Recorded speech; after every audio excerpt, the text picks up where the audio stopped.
थाना मूलगंज के प्रभारी को और बड़े अधिकारियों को हमने ये सूचना लिखित में दी थी।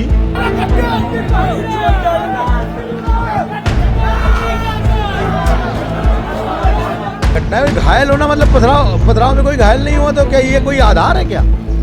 मैं जब कह रहा हूँ कि छोटे छोटे मलबे के टुकड़े फेंकने का प्रयास किया गया, अगर हम थोड़ा और रिएक्ट करते तो हो सकता है बड़ी घटना हो जाती।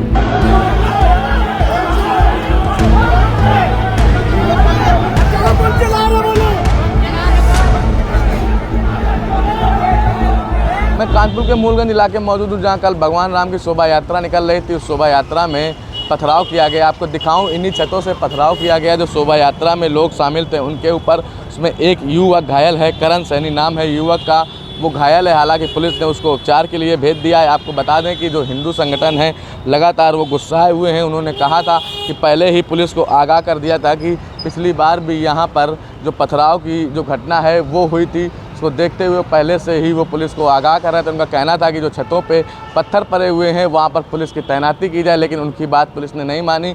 उसी जगह से पथराव किया गया। ये मूलगंज का इलाका है, बाज़ार है पूरी। आपको दिखाऊं, मेरे पीछे इस तरफ से गली से जब वो शोभा यात्रा यहाँ चौराहे पर पहुँची, मुख्य चौराहे पर, तो इसी छत से पथराव कर दिया गया। उसमें एक युवक घायल हो गया।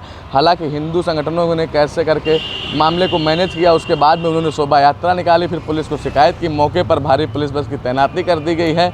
और कौन लोग थे ये जिन्होंने पत्थरबाजी की है, उनकी भी तलाश की जा रही है। आखिर ये इनके पीछे वजह क्या थी, या हिंसा फैलाने की एक साजिश थी? कहीं ना कहीं कानपुर पुलिस कई एंगलों पे जांच करेगी। आसपास के जो सीसीटीवी कैमरे लगे हैं उनको भी खंगालने का काम करेगी।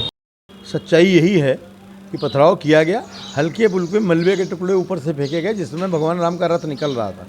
और सबसे दुर्भाग्यपूर्ण बात यह है कि थाना मूलगंज के प्रभारी को और बड़े अधिकारियों को हमने ये सूचना लिखित में दी थी, और मौखिक भी बात हुई थी कि मिस्री बाज़ार में अनेकों छत पर गड़बड़ हो सकता है, हमारे पास सूचनाएं हैं, आप वहाँ पर पुलिस लगाएं। लेकिन एक भी सिपाही उस समय ऊपर तो नहीं था, नीचे भी कोई नहीं था। अगर हमारे कार्यकर्ता सावधानी पूर्वक रथ को और कार्यकर्ताओं को निकलते तो ये घटना बहुत बड़ी होती। और अब मुझे लगता है थाना इंचार्ज बड़े अधिकारियों के भी गलत सूचना दे रहे हैं। मेरा ये मानना है कि गंभीरतापूर्वक इसकी जांच होनी चाहिए, जो दोषी है उसके खिलाफ कार्रवाई होनी चाहिए।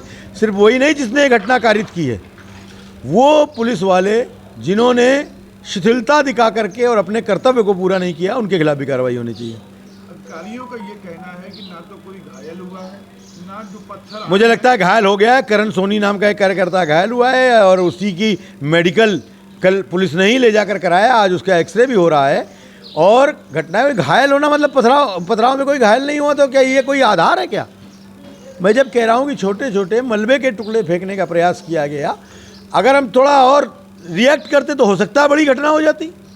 लेकिन चूंकि भगवान राम का रथ था इसलिए हमने सहजतापूर्वक उसको निकाल लिया।